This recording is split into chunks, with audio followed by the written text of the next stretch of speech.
record to this computer. So welcome everybody to ADDN again. Last time we were actually in person and our online was actually the workshop, which was really weird. It was the other way around. But hey, we're back on our online. It's happy and it's sad, I think. I'd love to be in person. So welcome. Today we have two people speaking with us, and of course we're all going to share as well. So we welcome particularly Jessi Parrot, who I think we know, and Jurg Koch, who we will get to know, those of us that don't know him already. Before we get going, just one or two announcements. That on the website we have posted a little bit of a few resources. So the Jessi Parrot and Jamie Hale have recently published their report, Always the Audience, Never the Star, which explores the employment experiences of performers with high physical access requirements. And they've done this in various formats. So the formal report, but also an easy to read report, and one that's almost in cartoons that I found really useful. Taking that idea, we reworked mitigating circumstances for our students into an accessible modality. So even the format has been really useful to look at. So all the contributors include dancers, and it may be relevant to some participants of the network. So that is available on our resource tab on the website. Stop at Gap have also put up a new piece on directing, so I will also make that link available on the web page. So just to say congratulations, Jessi, on a really useful report, and I'm sure we'll be able to use it when we're lobbying for various things as well, or writing indeed. So today we're going to look back and look forward. So looking back, we're going to look at the festival-colloquium, and Jessi Parrot's going to take us through some highlights. And looking forward, we're going to learn from Jurg Koch about his really interesting technique around training, and you know, it's something we've been talking a lot about, but how he's applied universal design of instruction for dance degrees and education. And when I read it, I was just blown away by the detail, like how to do it, not just conceptualizing things. So I think that's going to be really useful for us today. So let's start with Jessi. For those that don't know her, I feel really silly, but I'm going to do it anyway. Jessi is a non-binary, queer, disabled, and neurodivergent performer, creative, and researcher, who's worked with me for many years, did a PhD with us, and as a performer as well. We heard at the conference about her park. You've got to tell me that name again. I keep forgetting. The whizzy thing you do with your wheelchair.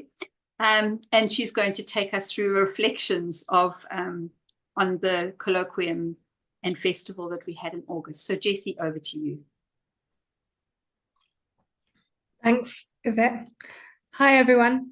It's an honor to have been asked to give this report on what was a truly wonderful colloquium and festival experience, just as it was a privilege to be present for the event itself. Before I get on to the content of that weekend of creative collaboration between members of our network community and beyond, just a note for anyone who I didn't meet at the festival or who hasn't interacted with me in real life, in quotation marks, recently. I'm wearing ear defenders a lot of the time now because I'm very sensitive to noise. This sensitivity includes my own voice, so although I can hear you in our discussion, as I'm talking now, it feels like I'm speaking really loudly.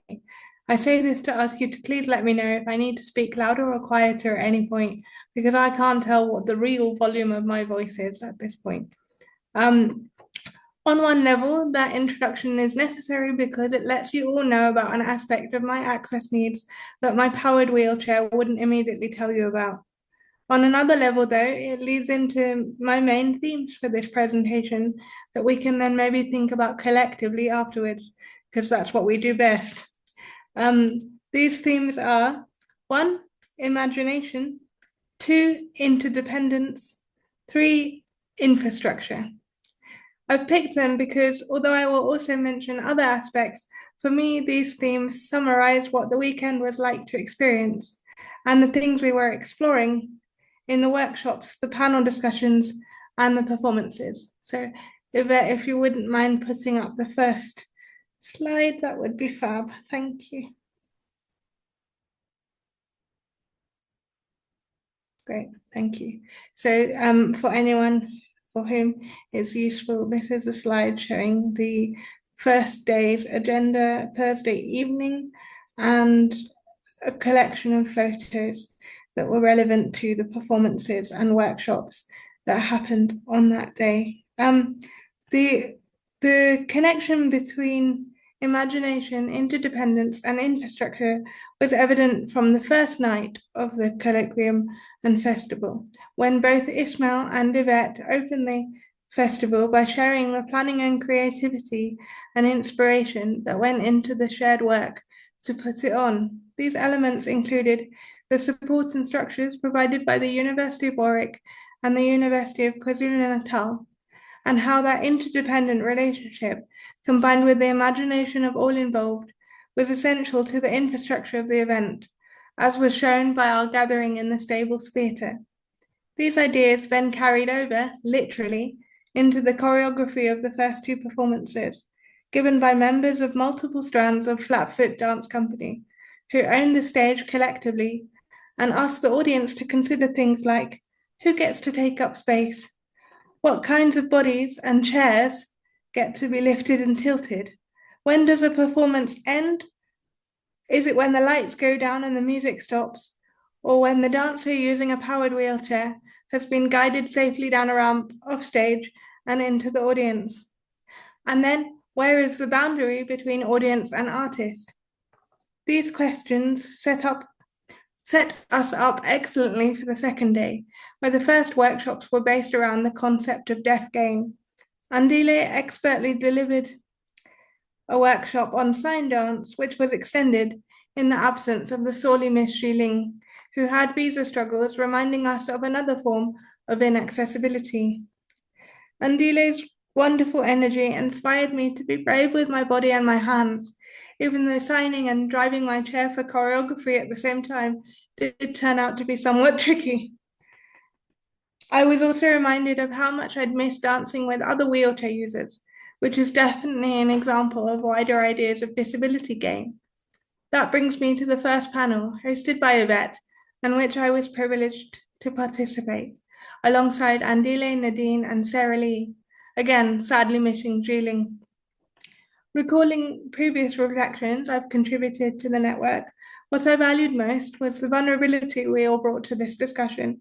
We shared not just our joys and gains, but our struggles, and the ways these had been impacted by the difference in our country context and our experiences of impairment. I was yet again reminded of how important it is to remember and embrace the diversity of our experiences in our community, as well as our similarities when we think about possibilities for collective change and progress. This was further underscored by the evening's collection of performances, which were drawn from across the cultural scope of the network, featuring Kenyan dance company Dance into Space and the USA's Memento Dance Company and Unfolding Disability Futures. I still have images from all three of these pieces seared into my mind. If we could move on to day 3, please, Yvette. Ideas of disability gain, disability futures, and international collaboration moved us over into the third day, which also continued to explore the themes of imagination, interdependence, and infrastructure. Workshops with Dance into Space and Flatfoot helped us to consider and engage in the importance of embodiment and collective energy in creating choreography, and how accessibility, from speed and pacing to the things that happen before and between making any movements, including thinking and communication, can be harnessed in the ways that we structure that process. This can then connected to the afternoon's panel, with Birmingham Royal Ballet's Lee Fisher and Tom Rogers on their work with Free Fall Dance Company, which featured films and virtual reality elements, which I think are available on Birmingham Royal Ballet's website that people can watch. and to the evening's performances, where members of dance movement and Tabela Kotlolo companies used video and spoken word elements alongside music to explore how other aspects of their identities, such as ethnicity, gender, and sexuality, intersected with disability and impairment. Finally, on the fourth day, a change of space. Sorry about if we could thank you. A change of space and structure brought us to the Transhaven Art Centre for the morning's workshop, where I unexpectedly but eagerly became part of Chris and Sydney's demonstration on dancing with wheelchairs, which reminds me to say a more general thank you to everyone who embraced my particular mode of transport, climbing on the back, as you can see in some of the pictures, sitting on the armrest, or being dragged across the floor whilst holding onto my foot plates. In those moments, our interdependence really sparked my imagination, and it was a joy to play with the infrastructures around us, including the skate park just along the beachfront from our hotel for some wheelchair parkour. And thank you also to the young disabled children who decided to join in the fun at Transhaven. Following that interlude of cuteness, we returned to the Stabled Theatre for the last two panels, where again imagination, interdependence, and infrastructure feature prominently in the thought-provoking and warm contributions on digital dance from Rena and Gladys, and on festivals from Leanne, Ondiege, Tapelo, and Sydney, and how these forms and events interact with accessibility. They also link neatly to both Petra Starship's thematic workshop, which gently closed the colloquium online, and the final performance from Unmute, which with two pieces that simultaneously encapsulated and exploded everything the festival aimed to do. And now that I have reached the end of the summary of this report, I aim to provide, in the spirit of our interdependence as a community, our collective imagination, and the infrastructure offered by this network, I'd like to finish by opening the discussion out to the rest of you briefly. If you also came to the event, what did you think? And if you weren't with us, is there anything you would like to comment on or experience through the aspects were online? Thank you.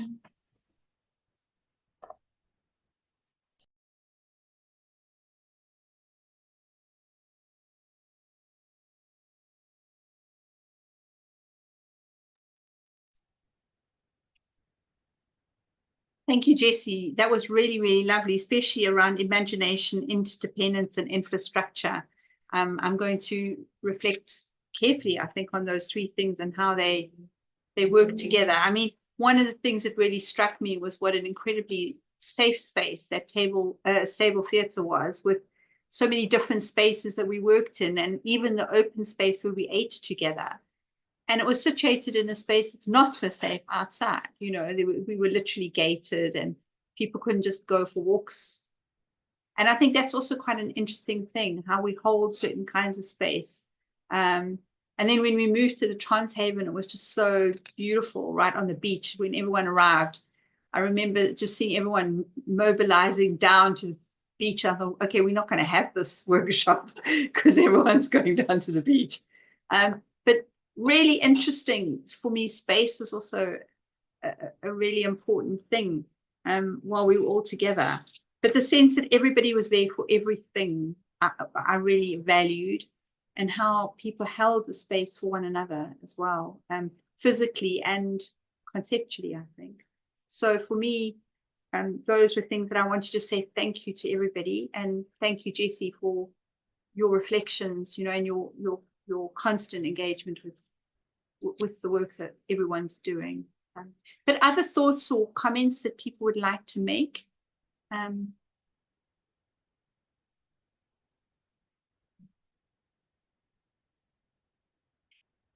Maybe people haven't had time. Cyril, was you twitching or were you just moving? No, I'm trying not to talk all the time, so I'm keeping quiet. My poster. It's lovely if you do speak, so you know, don't hold on.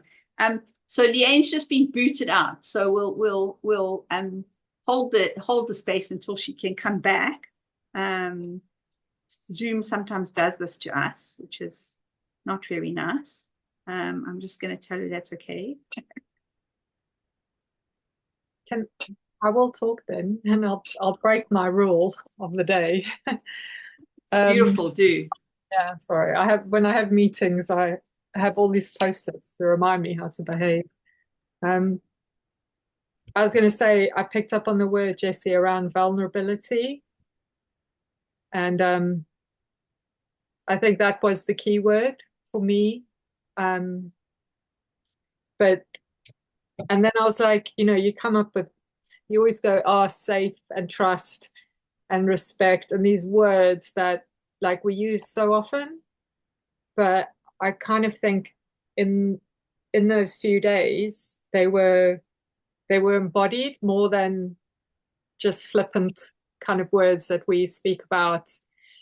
Generally we go, it's a safe space, it's a supportive environment, and we use this kind of language, but very rarely do I think it actually is an embodied and visceral thing. And I have to say, I have battled coming back here to the UK, and also sitting, like being in other kind of events, network events, and just noticing maybe the disconnection that there might be here. So I think for me, it's the vulnerability that I'm able to have back home that is not the access to that. Like when we talk about access, it's not just physical access, it's also about, other things. And I'm a bit like already around here. Yeah, that's me. After the event, Jessi and I also spoke about crypt time and how we experienced that, which is a very particular thing. When you have disability, things take longer to do, but also recovery has its own time. And I thought that was something that was facilitated and that I experienced as facilitated in those few days, where I never felt like I couldn't cope, or I was that my time and normate time clashed. So for me, I've been reflecting on my experience of time in a workshop or a discussion, or even in a performance. That notion of crypt time, and Petra's written a beautiful piece about that, and her experience of that is almost meditative as well, when we take time out to recover as well. So that's another meditation that I've had, and that Jessi and I have talked a little bit about since the event.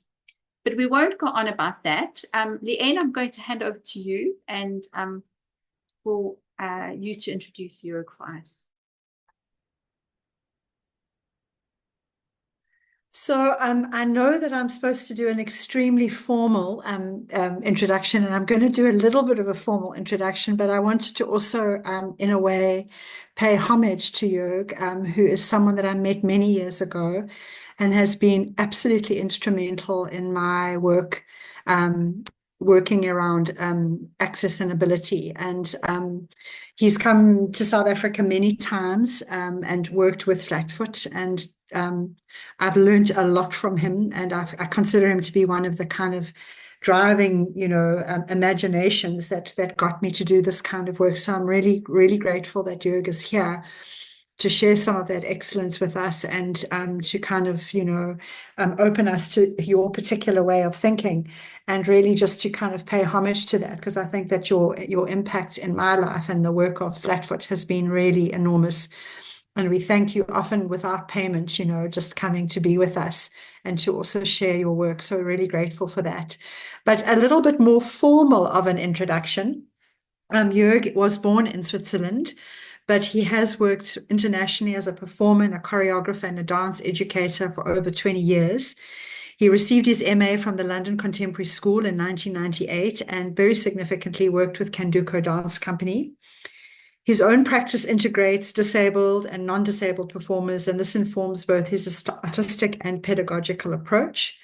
In January 2004, he joined the faculty of the University of Washington as a lecturer, and was appointed associate professor in 2008.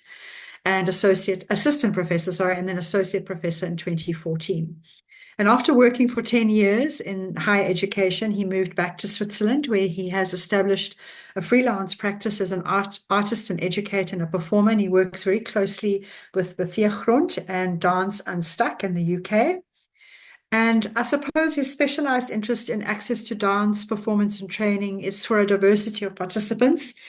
His choreographic work spans from solo miniatures to works for larger ensembles, commissions for various dance companies, university and community dance organizations. And so Jurg, just on behalf of the network, just to welcome you and to say thank you so much for being with us to share your vision.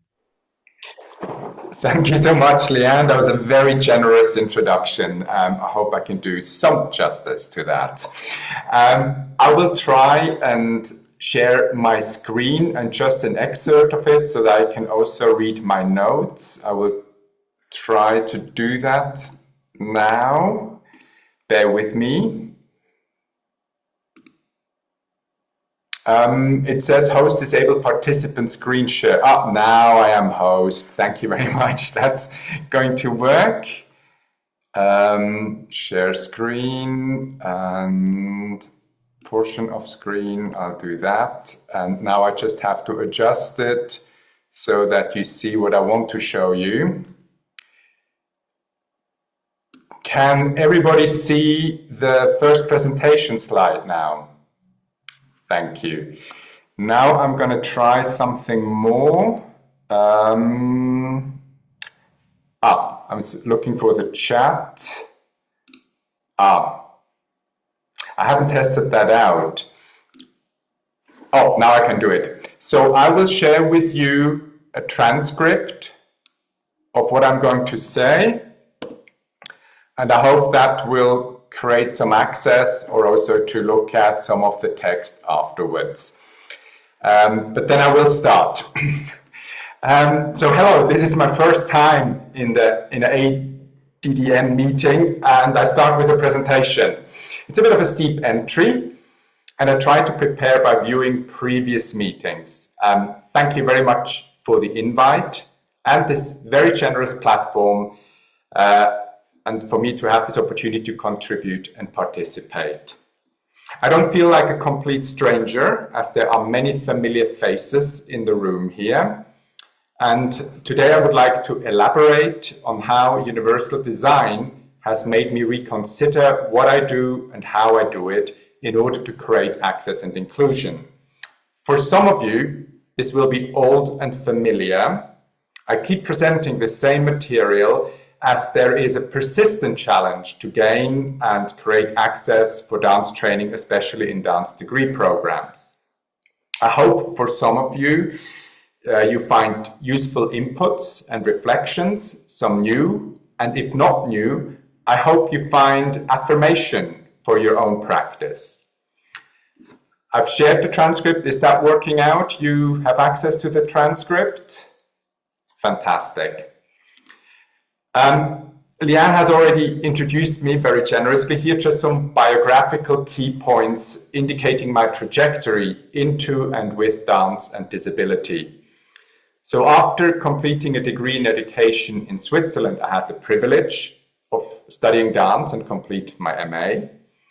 I worked with Kenduka from 2000 to 2003, and this has really influenced my artistic and pedagogic approach. And when I transitioned from performing with Kenduko to teaching in the dance program at the University of Washington, I wanted to take my experience in dance and disability with me, but not just to teach about inclusive dance as some sort of anthropological exercise, but to make inclusive dance practice applicable to higher education, and in doing so, create access for a greater diversity of students. At the UW, I had the opportunity to work with disability studies faculty and research and develop approaches informed by universal design. Based on this experience, I wrote the 2010 essay, Find Your Own Pace and Move Together, the application of universal design of instruction in dance degree dance degrees in higher education. This was sent to you. In case you don't have it, you can come back to either me or Yvette and we can make sure that you get a copy of that. And it still remains a blueprint for what I'm doing in this field. 2014, I moved back to Switzerland and have been working here as a freelance dance artist in various capacities. I work regularly with Beweggrund, an inclusive dance company based in Bern, which offers community work, professional dance productions. It generates new dance pieces, teaching workshops, and organizes a festival as well.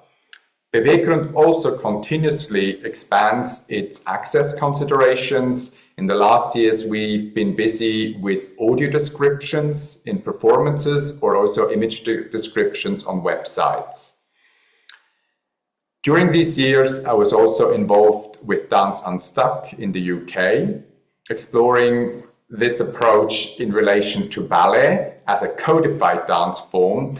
Ballet is not the only and most important form to be made accessible, but it is a very privileged form and often a prerequisite for dance degree programs. And if not that, then an implicit expectation and benchmark of what dance is. I'm also part of the Arts Funding Commission in the city of Bern, and I find it's important to bring in aspects of access and inclusion into these systems of funding and to look at structural inequalities that exist there. Talking about biographies, I also just want to address the question, why am I, as a non-disabled white man, presenting here? I am a white cis man, 6 foot tall, in my early 50s. I have short dark hair and a soul patch, a small bit of facial hair just below my lower lip. I am also wearing black framed reading glasses now for this presentation. I identify and live as a gay man. Depending on where you live, being gay was or is classified as a psychiatric disorder to be treated and corrected.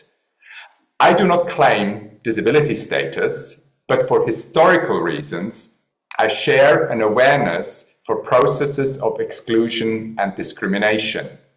As a gay man, not having any physical, mental, or sensory impairment, it is solely the societal prejudice and laws prohibiting gay relationships that can render gay men disabled. It can prevent gay men from participating as equals in society, living full and independent lives. For me, it's a great example of the social model of disability. While not disabled, I consider myself as an ally with people with disabilities for these reasons.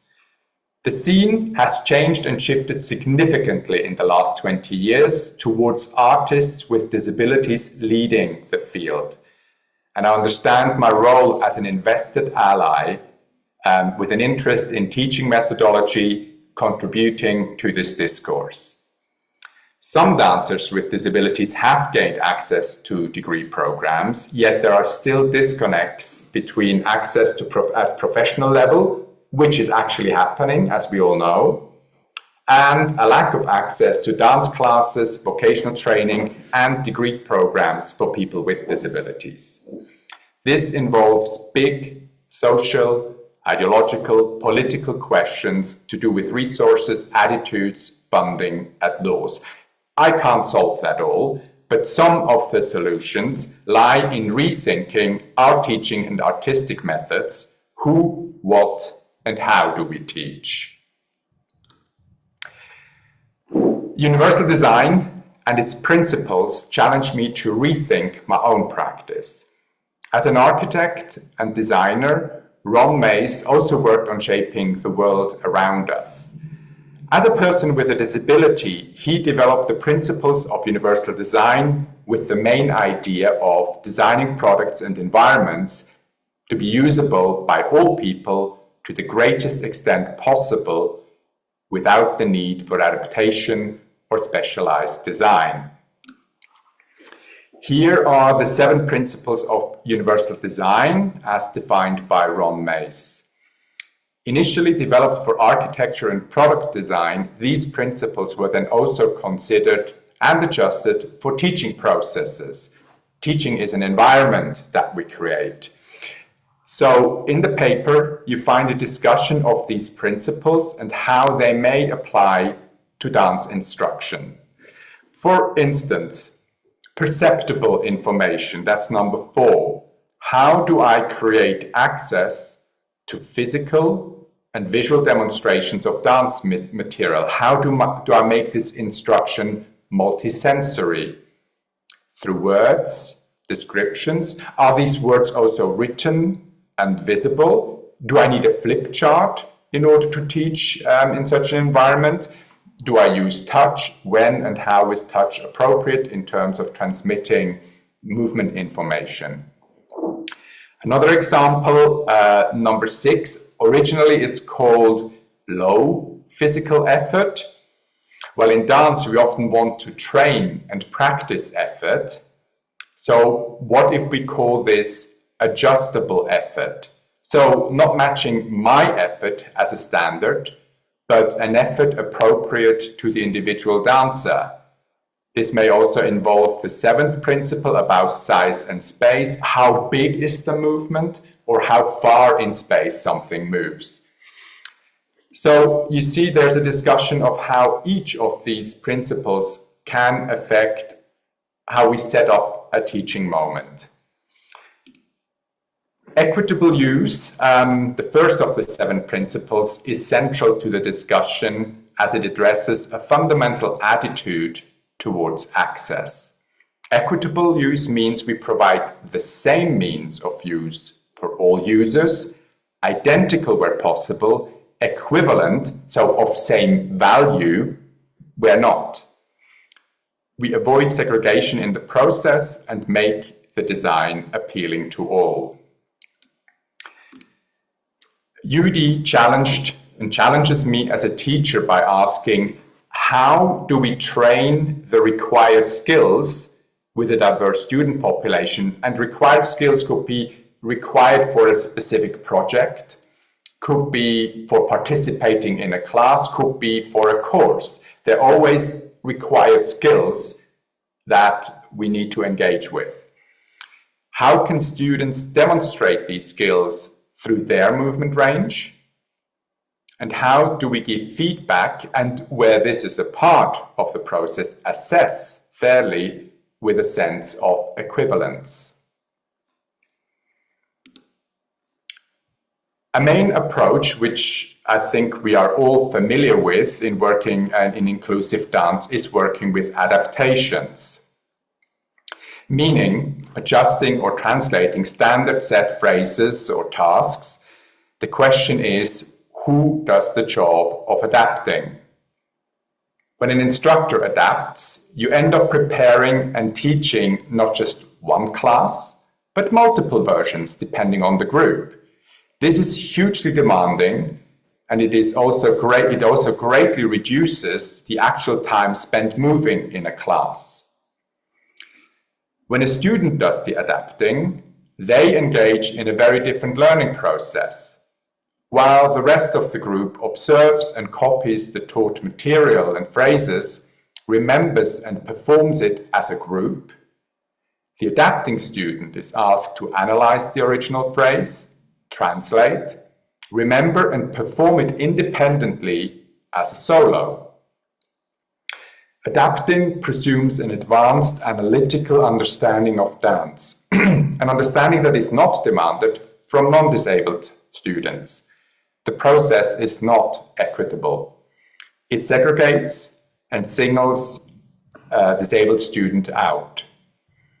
Adaptations involve, however, analyzing, translating, composing, remembering, and independent performance.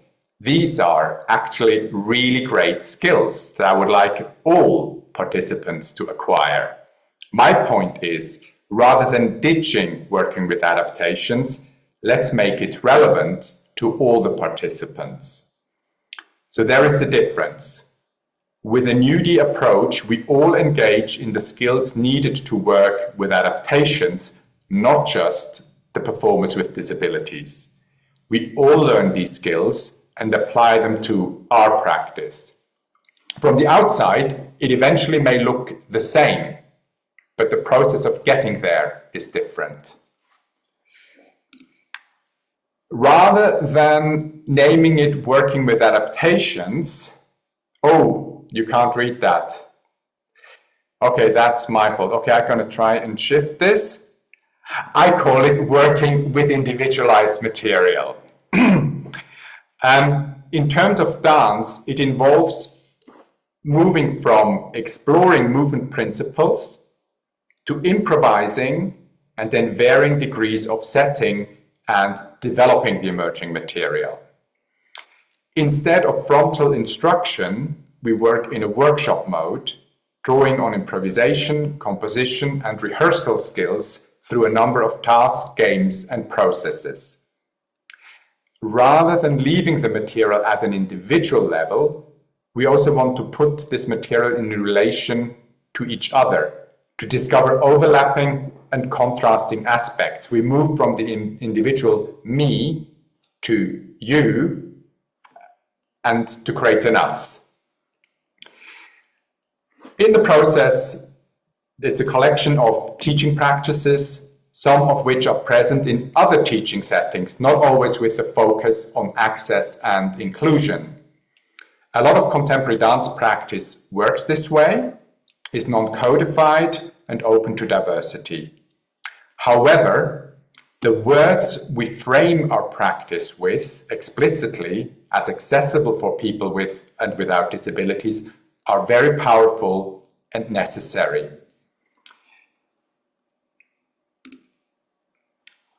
And an important way of doing this for me is by introducing some ground rules for a workshop or class. And don't think I'm just introducing these ground rules theoretically here. I'm going to talk about them, but listen carefully, because I will ask you to apply them to where you are at this moment. I'm inviting you to consider them in your circumstances now. So I talk about 100% participation, which goes a bit back to the effort that I talked about. Find your 100% participation through moving, observing, questions, and feedback.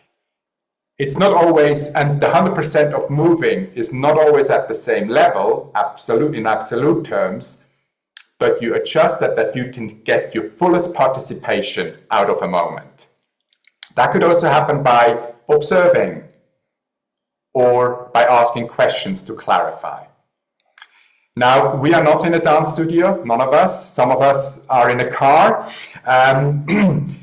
and you're not wearing training clothes. You might be at the end of the day or at whatever part of the day you are not warmed up. In a moment, I'm going to ask you to have an experience to find out what is my 100% of participation now. Some of you may choose to observe or ask questions afterwards. Recognize your strengths. What comes easy to you? What is there for you? What are your limitations? Where are you getting too exhausted? Where does it start to ache? And what are your interests? They may not always overlap with my interests when I instruct, but what are your interests and how can you bring those into the teaching moment? And we create access together. Just because I'm leading and instructing a class, I'm not the sole person responsible to create access. It is a joint responsibility. You can create access with your movement suggestions, with your questions, your feedback, and you create access for yourselves as well as the other people that are participating. Now here comes the moment. In teaching, one methodology I like to use is working with a movement word score that addresses specific dance and movement principles. So I would like to invite you to wherever you are, whatever your circumstances are, to participate with your 100%, moving, asking questions, giving feedback, observing. So the first thing that I would like to do is just finding moments of high to low, and finding different body parts, whole body, in which you can move from high to low. Which ways have you got moving high to low? Explore this in your own way.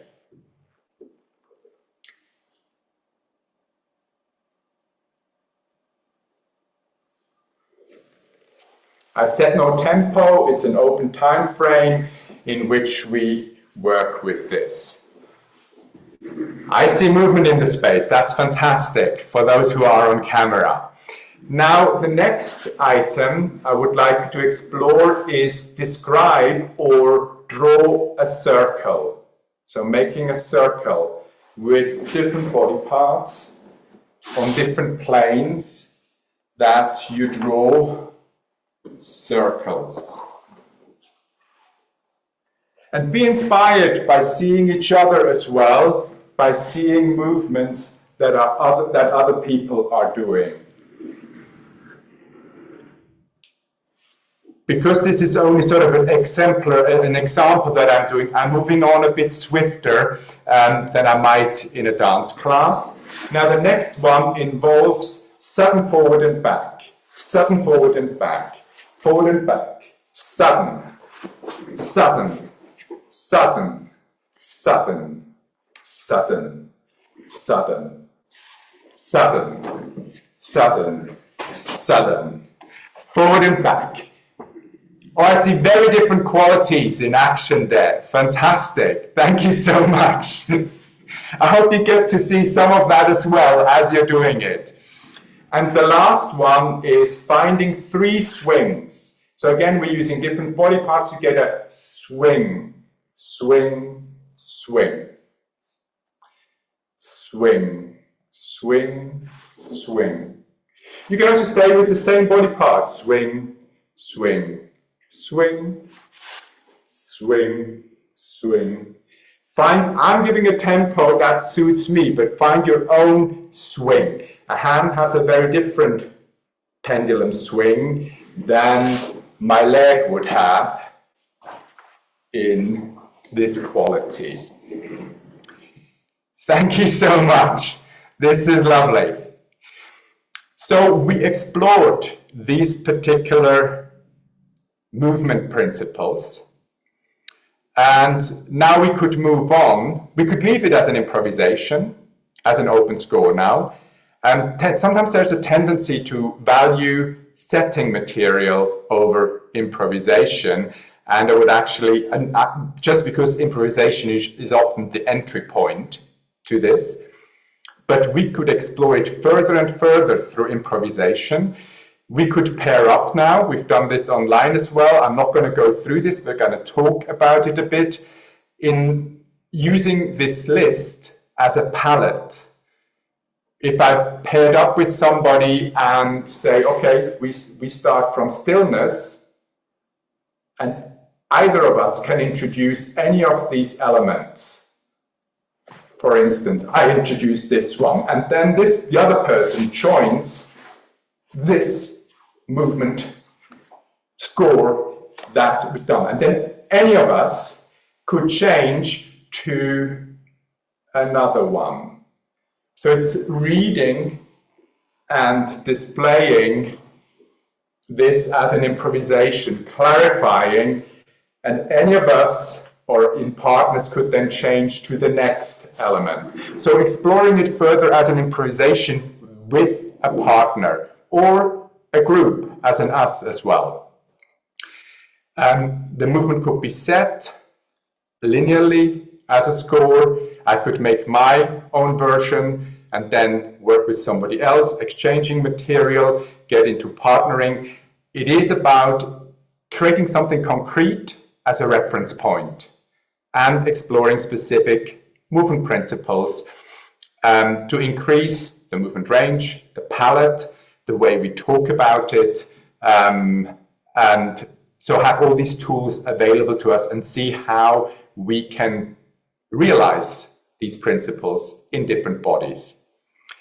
Thank you so much for participating in this. I'm going to move on to the next slide. So from 2015 to 18, I worked with Dance Unstuck and looked at how this approach could be applied to a highly codified form like ballet. And we asked the following questions. What makes ballet ballet? We recognize it when we see it, yeah? Or when we move through it. We looked at class structure as well as main types of movements and asked what is the form and or function of a part of the class or a specific movement. What does the movement look like? What is its form, and what is its function? Why do we do it?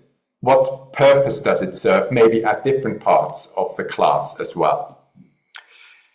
And we asked, can we generate new and accessible material consistent with the characteristics of ballet? Is it legitimate to do so? And if we change the step, is it still ballet? Oh, I've just triggered some camera thing there. Did you just? No, it's not going to happen again. No more confetti. And we could replace the technique of ballet and say modern jazz or tap dancing or Irish clock dancing, any codified form, and look at what is the form and or function of a particular movement, and can we create accessible material that is consistent with it. Now I'm just gonna, please indulge me in a short exercise with those that I can see. You are all practitioners of dance. Can anybody provide a movement that we could talk about form or function of this movement? Okay, I'm seeing a port de bras, if we give it that label. Okay, so what is its form? And you might have to be with the mic on to contribute in that. I would say maybe the form is, it's a tricky one, Jurg. I think maybe it's like a flow. It's about getting the arms to move in all the positions that the arms can move to facilitate a particular way of an aesthetic. I don't know. That's not really form, hey? It's a beginning, absolutely. So I hear something about, in terms of flow, dynamic, it is continuous. It has a certain quality. It's not sudden, like we had in our example. So a continuous movement of the arms. What do the arms describe in space? Round. So it goes a bit back to the circle that we had. They're parts of circles. What is the distance of, how do I carry my arm now? Furthest distance from the body, Maximum maybe. distance from my body. Okay. So now we have a couple of words here now. It's about circles or segments of circles at a maximum distance from my body. So we could try, if we do this with a finger, we could again try with maximum distance and with this continuous energy describe the biggest circle that I can do with the finger. I could also maybe try the biggest circle that I can describe with my head, and using different planes. There's also sometimes with the port de bras that it moves on the table plane, or that it goes into the door plane. So there are different planes in which the arms move, if it's table plane, this opening, or if it's the door plane, this opening. So we actually have multiple words now that we could explore with different body parts. So what if I then look at table plane maybe with my shoulders? Is that even possible? Table plane, if I'm talking table plane, door plane seems difficult, or I could maybe also just use it from my lower arms. So exploring these particular parameters, if we then look at the function, port de bras are often used to create a certain lightness while we're doing something difficult with the rest of the body. So in a lot of dance classes, port de bras come in just to make life complicated. So if I go into a plie, I also have to do this port de bras movement. So we could now ask, okay, if I take a sinking and rising, and at the same time with the head, maybe I'm doing these circles to make life complicated. It creates an illusion of lightness and of complexity while another movement is happening. Thank you, Leanne, for this contribution. Now, you could ask for your own practice, what are main movements that you try, or energy or drive in a dance that you want to bring across in a teaching moment? And then instead of just demonstrating and model it as the correct version, because that's some of the fallacies in contemporary dance, it is considered more accessible. As soon as I, as a teacher, demonstrate a phrase, it is just as codified as when I teach a ballet class. And I can say till I'm blue in my face, just do your own thing with it. If I don't instruct how you do your own thing with it, the person who is disabled in this environment has a real big task on their hands in making their own thing and be consistent with it. If I bring in the word scores, we can explore this as a group and actually find many more ways than a standard version to explore this and to integrate this into the class. That rounds up my little introduction into universal design and some of the aspects and how that makes me work. To close, I would like to point out a couple of resources. The essay is there. I'm not going to put that into the chat now, but you can contact either me or Yvette if you would like to have the full essay as well.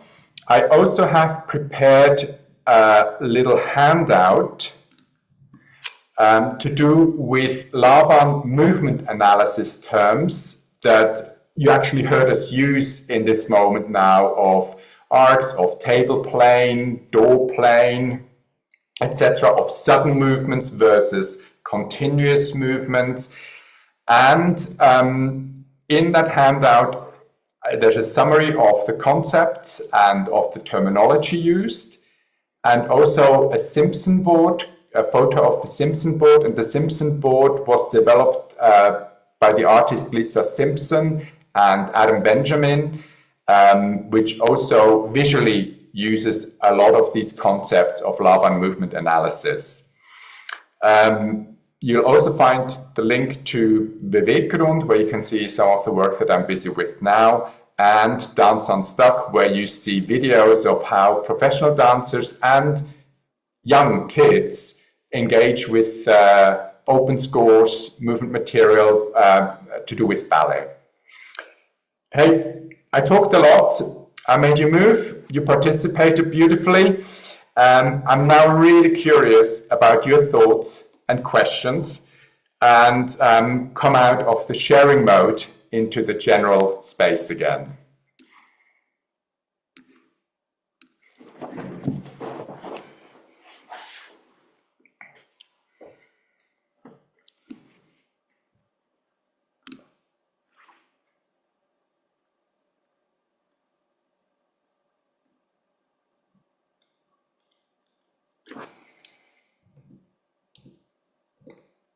I think I'll just ask, maybe help facilitate if there's anyone who wants to ask Jurg. I mean, it seems like such um, an overt and simple thing, but it's such a deeply profound way of reconceptualizing how you teach a class as well.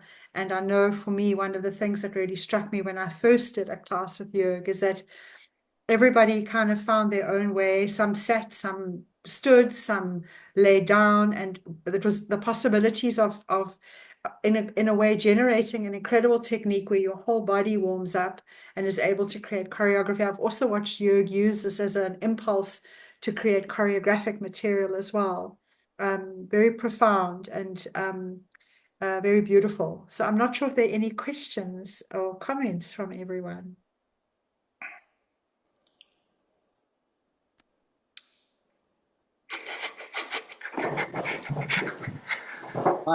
Hi everyone. Thank you.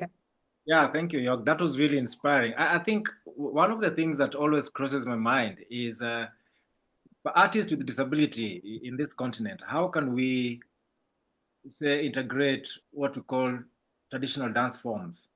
You know, and as much as you're working with ballet, for example, and there, you kind of, you know, trace your direction out of ballet. But then the biggest question for us is people with disability and African dance vocabulary. You know, that's a different school. And I just don't know how this can somehow inspire the thinking around our works with people with disability, noting that African dance vocabulary is very important and it's actually a springing bed for us contemporary dancers. Yeah. But thank you for bringing in this example on the area, because it is just as codified as many other forms of dance. And I guess the exercise would now be go into what would be a steps, material, movements that you typically use in any kind of tradition. What does that involve? Try to put some words to it, and then use these words as an entry for improvisation. I mean, I'm not familiar with different African dance forms, but that would be the task that is at hand. And it's just as detailed and challenging as looking at a plie in different positions in ballet. And you don't have to do it all at once. And it could come from very different, but I like to work with 4 elements. I think that's good for a teaching class, but with an advanced class, you could maybe go to 6 or 8 elements where you then construct and work on phrases. And it's, you implement it step by step, moment by moment.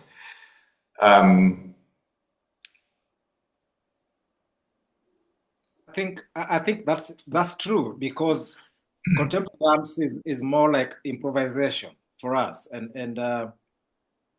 but we improvise from traditional dance forms. So what you're saying is, if I have people with disability and I want them to improvise with an identifiable African dance vocabulary, then I also have to teach them that, and I think that's something that poses the question around teaching dance in Africa, and what do we work with, what do we not work with, and how does that evolve? And then how do other people, you know, in inclusive arts be part of that? And I think that's something I'm thinking about all the time. Yeah.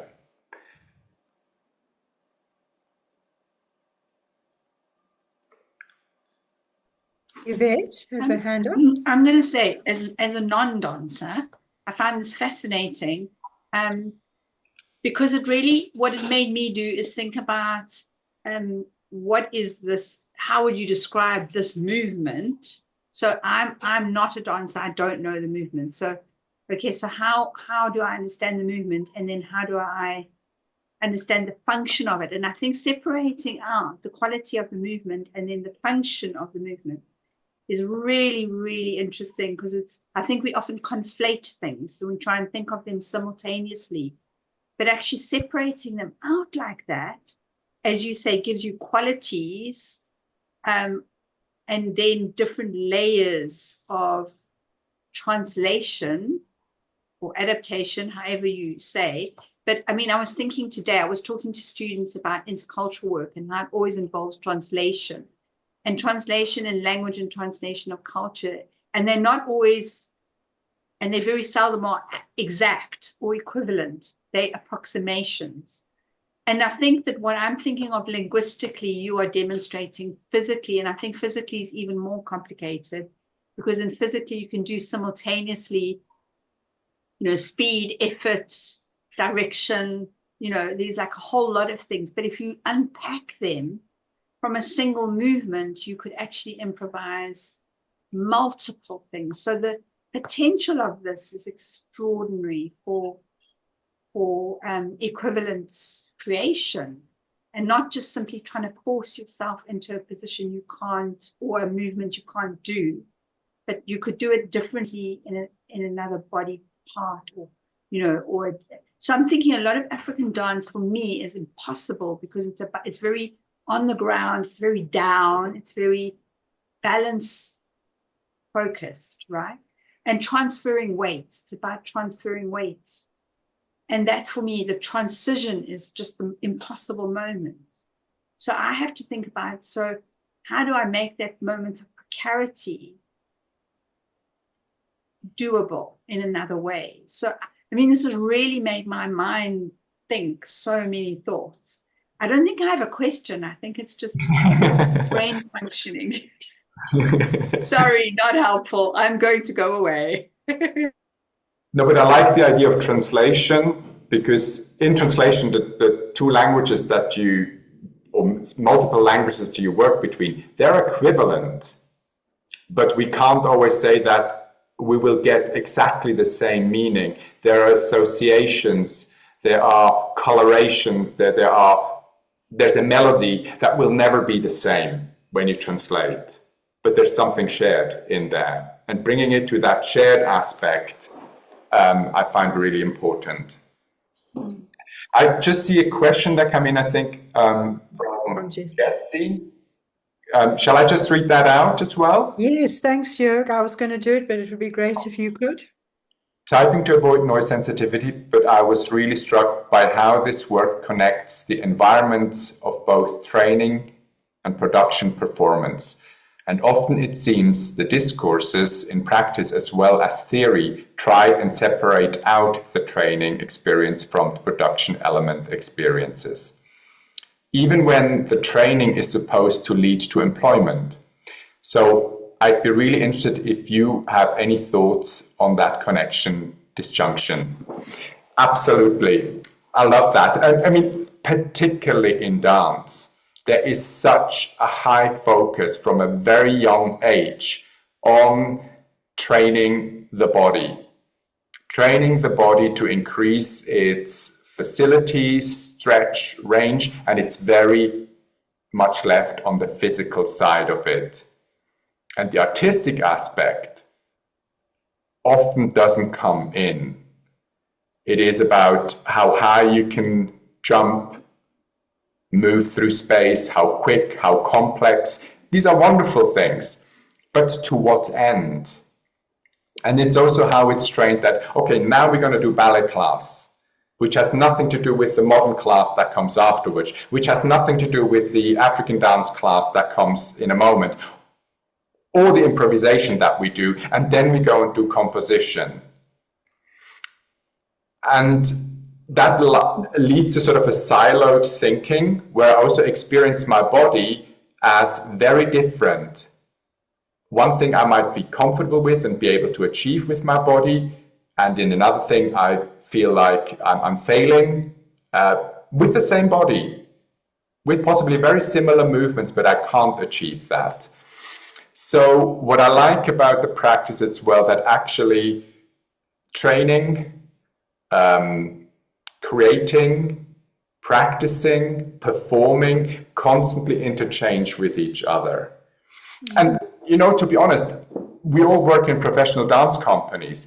You do a warm-up and you get on with the day. And you're constantly in this interchange mode of now we have to generate material, now we have to practice what we did yesterday, remember that. Now we're going to refine a moment here, and this needs to get into performance now. So how do we carry this across? You move across these skills. That's how professional dance companies work.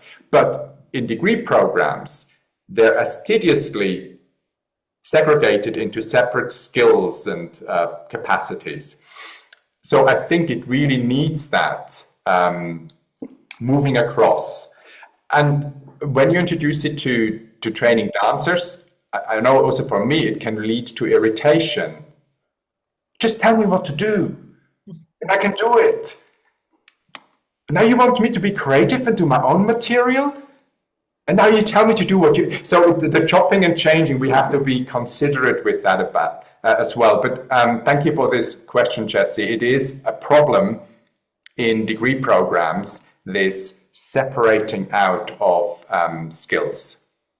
And can I also say, to support what you've just said, Jurg, I loved your question, Jessi, and also, the irony is that, any technique is to serve a choreographic process. So ballet didn't arrive fully formed. It comes from its history in the French courts and from the Russian peasant dances, but it served a particular choreographic vision of art. In the same way, Martha Graham didn't wake up with a technique. She sat for hours making movements that eventually got codified into a system because it served a choreographic vision. The same with Lamone, the same with Cunningham. And the interesting, and so the idea that technique really served a choreographic function is something that's been disassociated in a way. And as we've taken those modernist modes of moving, we've kind of, I don't know, in a kind of very, colonial way, put them into these silos of excellence rather than understanding that they are this fluid support of the way in which you are choreographing, which is also very interesting because all the more recent kind of postmodern impulses around this notion of technique, if I think of the Skinner release technique, I think of the Axis syllabus, that none of them tell you how to move the body. They are basically an instruction on how you should approach. And I find that fascinating, the idea that the more contemporary ideas of technique is about how we could possibly do things to release or to grip and fall, or in terms of the Axis syllabus is to kind of find a way not to make an enemy of our skeletons, which is such a beautiful concept and something that I've written quite a lot about. But and that's particularly why I love what Jurg offers, is this idea that dances, that the human body comes with itself, and it finds a way to fulfill an instruction, which is, I could be an able-bodied dancer, but having a day of being really grumpy and surly and sore, where I don't want to do this 15 hours before class. And I might want to lie on the floor and just move my arm and still find the warm-up and still be technically strong. So it serves an interesting idea of coming back to integration and finding ways to understand technique can lead to choreography, and that technique could also just be a warm-up. But it's this way in which we've rarefied, or I don't know, I feel like there's a rarefication of the singer's technique as something that's been used to actually exclude rather than include. And I think part of this is this kind of shift to disability starts to make us really think this way. And I love what Jurg does, because it's about that universal design for all of us. And I'm really, that's what, inspires me about the work. And I see Sarah's got her hand up.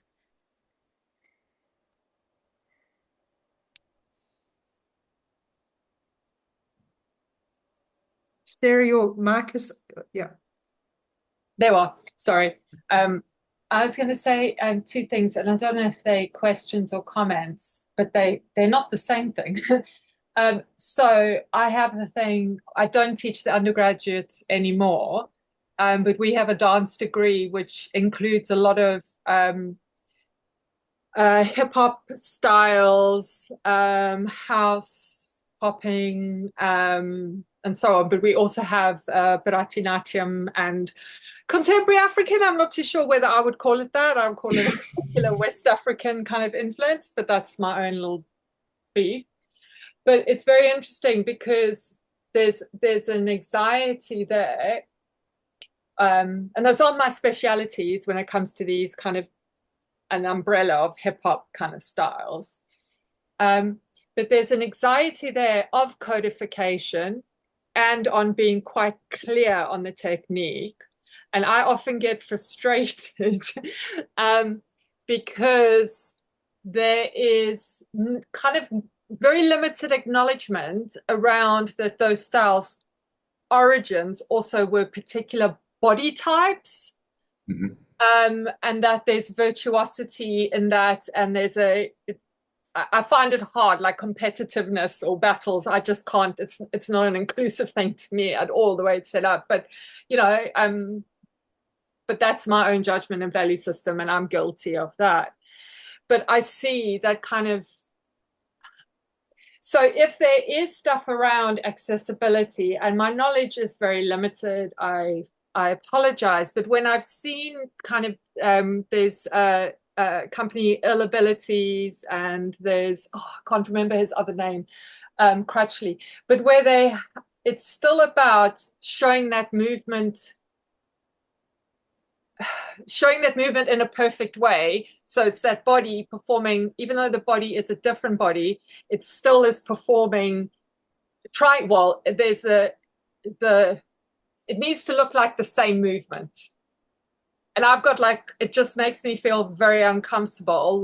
But I understand, how dance styles, there's that anxiety around coding, but I also think, well, that's limiting as well. But, that's my own kind of thing. And my point on the side is that what I like about this kind of work is that it takes away the fear of performing and valuing. And I feel very frustrated when I watch particular, also inclusive dance styles where there is almost a performing of integration or inclusivity.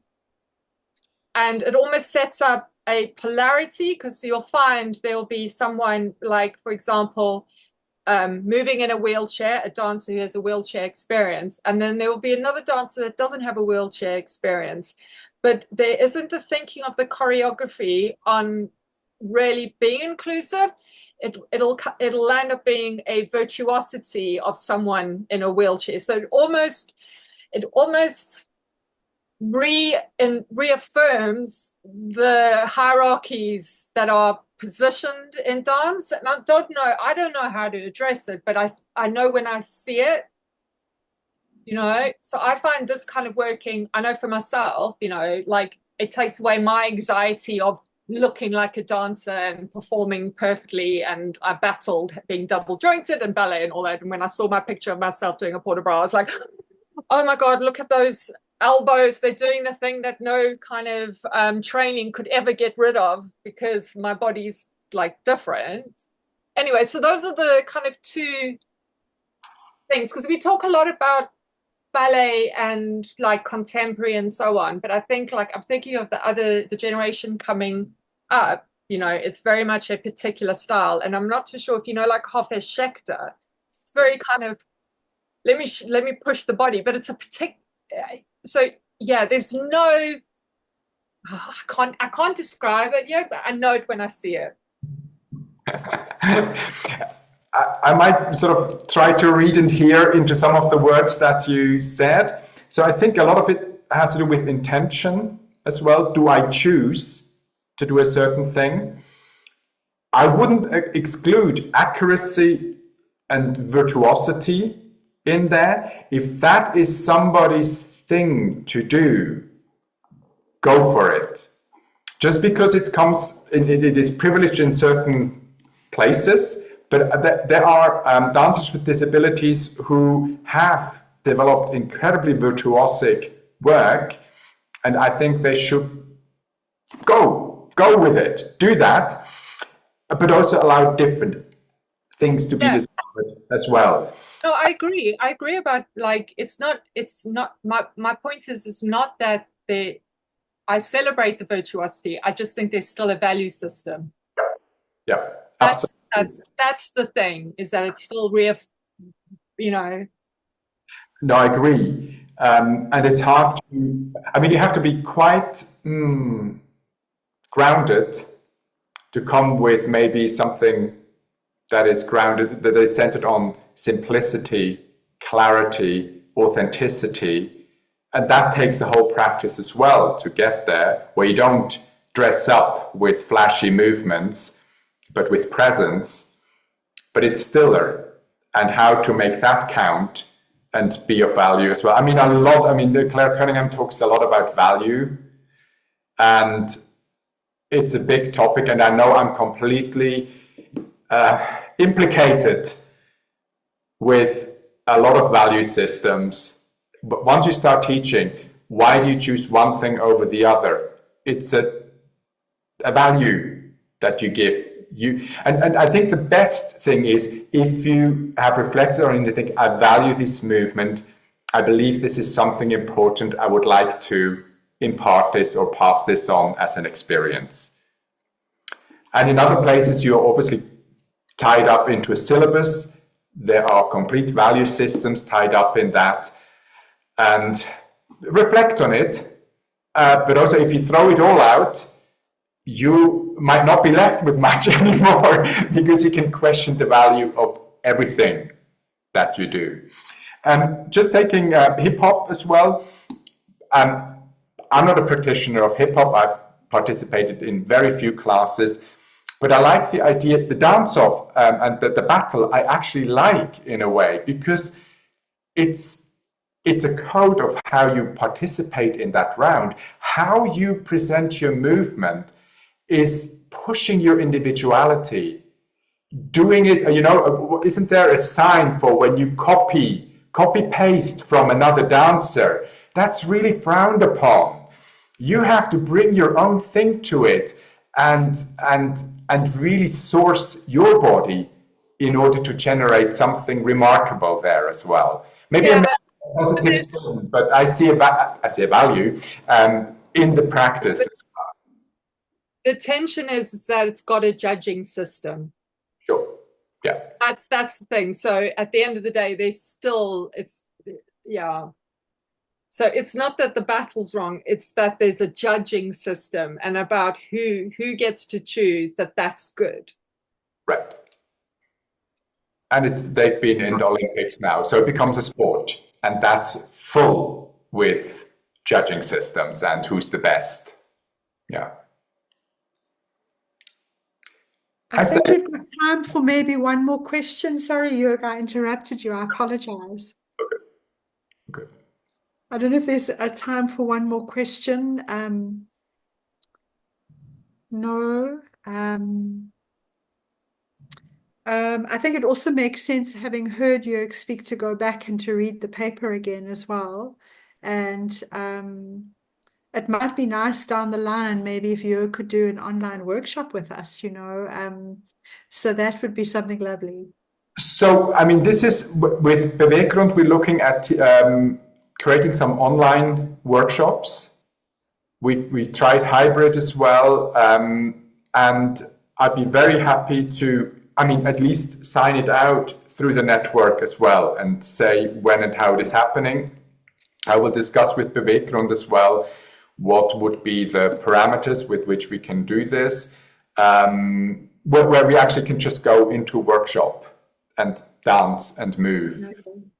Yeah. And it might be an opportunity also to get the communities that we represent in a space as well. So that would be really lovely. So thank you. Sarah Lee said, I wanted to ask, do you have a training scheme workshop? Says, I'd like to know more about that. So I don't know, Jurg, if you want to answer that. I teach on invites. I present as invited, depending where it is, but it's very itinerant. I'm a freelancer now, so my career path is just like project. There's something, project. It's not linear. It's not, I take up opportunities as they come. Yeah. Thank you, Jurg, very much. And I hope very much that once you've spoken to Beweggrund, that we can actually just maybe find a way. I'm not sure if there's time this year, but maybe early next year, it would be a wonderful way, depending on availabilities, to kind of start the year that way. Thank you, everybody, and thank you for the amazing discussion and just the inspiration, Jurg, always, and the thinking, you know, also to take a system like ballet, which is so codified and been used it's been used to exclude in terms of all sorts of intersectional identities, and kind of make that a lot, available in a different space. It's just really beautiful. So thank you very, very much. Yvette, I'm going to hand over to you. I'm doing bubbles. I better stop doing bubbles. I was having a happy moment. No, thank you so much. I really enjoyed today. Tapelo. So I really enjoyed that, and I would love the workshop myself. And I've learned a huge amount. I always do. So thank you for the time, Jessi, for reflecting, Jurg for sharing, and this is what this network is about. It's how we learn from one another.